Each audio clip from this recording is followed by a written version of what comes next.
You were that bright kid everyone noticed. The one who always had the answers, who breezed through tests without much effort. People admired you, applauded your quick thinking, predicted you'd do amazing things. But now, as an adult, something feels off. You're not where you thought you'd be. You feel distant from others, lost in your own head, unsure how things ended up this way. Everything seems okay from the outside. You still have that sharp mind, that ability to understand things quickly. But inside, there's this quiet ache, a sense of being disconnected, like life is happening around you and you're just watching it, not really part of it. There's a reason for this. And it's not about failure. It's not about laziness or lack of potential. It's about a survival mechanism that used to serve you well and now is quietly holding you back. You see, when we're little, we tend to build who we are around one or two standout traits. A kid might be the one who loves dinosaurs, or the one obsessed with drawing, or in your case, the one everyone called smart. And that word, smart, it sticks. Adults say it with pride, teachers praise it, friends notice it. It becomes a core part of how you see yourself. And in the beginning, it feels great. Being smart makes things easier. You learn fast, you stand out, and you don't have to try as hard as others to do well. It feels like a superpower. But there's a hidden downside. When people praise you for being smart, what they're really applauding isn't effort, it's ease. You got attention not when you worked hard, but when things came naturally.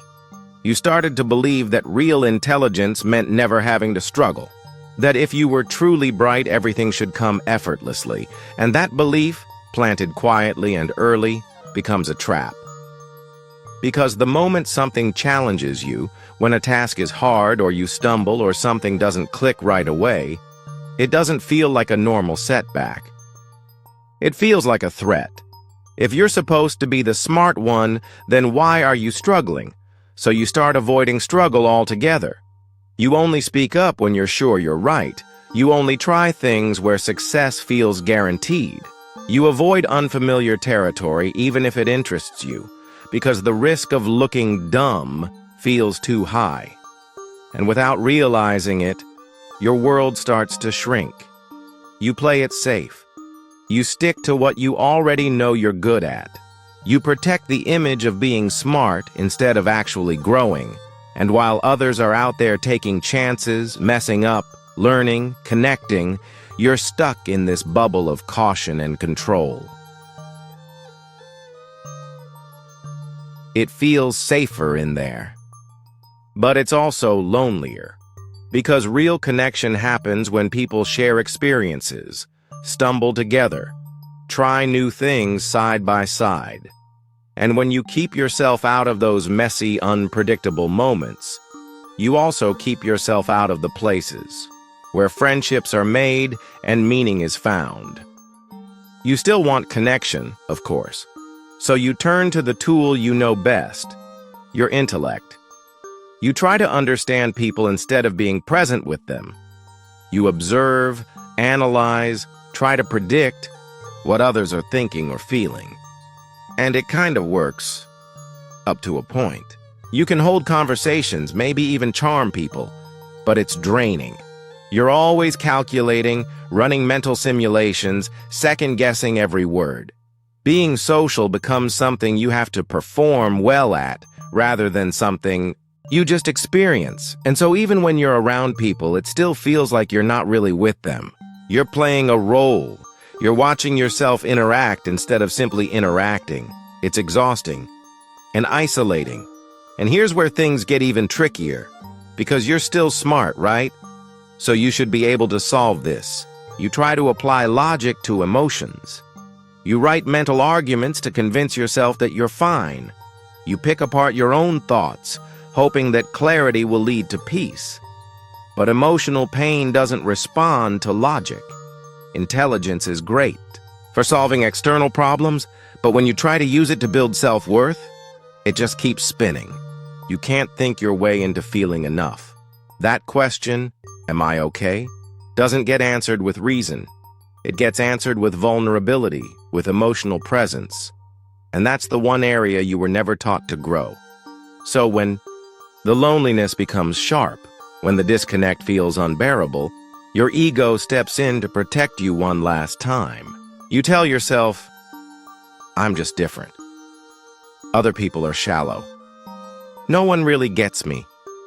And maybe part of you even believes it. But deep down, it's a defense. It's easier to believe you're above everyone than to admit you feel left out. This is what's known as defensive arrogance. It's not real confidence. It's a shield. It keeps you distant, guarded, and it makes connection nearly impossible. Even when you want to reach out, that wall you've built won't let you, because true connection requires openness. It asks you to let people see you, flaws and all.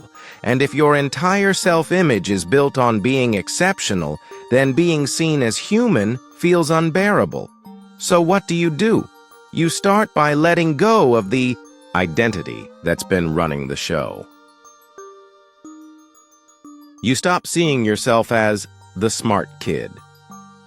Not because being intelligent is a problem, but because building your self-worth on that alone has become a burden. As long as you tie your value to how effortlessly you succeed, you'll run from anything that requires real effort. You'll avoid learning, avoid failure, avoid discomfort. You'll sacrifice growth just to keep up the illusion. The answer isn't to give up on yourself. It's to rebuild your identity, not as someone who's always clever, but as someone who's always growing. You stop asking, will this make me look smart? And start asking, will this help me move forward? You stop guarding your pride and start letting yourself be uncomfortable. You allow yourself to try new things, even if you're bad at them. You stop showing up to impress and start showing up to participate. Yes, it feels strange. Yes, it's awkward. Yes, it might look like a step backward, but it's not. It's the very first real step toward becoming whole. Because that old version of you, the one who only felt valuable when they were perfect, that version is tired. It's been holding on for too long. The new version doesn't need to be the best. The new version just needs to be present. You're allowed to be unsure. You're allowed to go slow. You're allowed to not have it all figured out. You're allowed to feel messy and lost sometimes. That's part of being human, and being human is enough. So if you've been feeling disconnected, numb, stuck, if you've spent your whole life trying to be the smartest person in the room and now you don't know how to be anyone else, this is your starting point. Let go of the pressure to impress. Let go of the story that says you have to always be exceptional. Start showing up honestly, not perfectly, just honestly. Because the truth is, you don't need to be the most brilliant person in the room to belong in it. You just need to be someone who's willing to be there, willing to try, willing to connect, even when it's awkward, even when it's uncomfortable. And when you do that, when you finally step off the pedestal and into the world where everyone else lives, you'll feel something you haven't in a long time. Not success, not admiration, but connection. Not because you earned it, not because you proved anything, but because you were willing to be real. And in that honesty, you'll find something better than praise. You'll find home.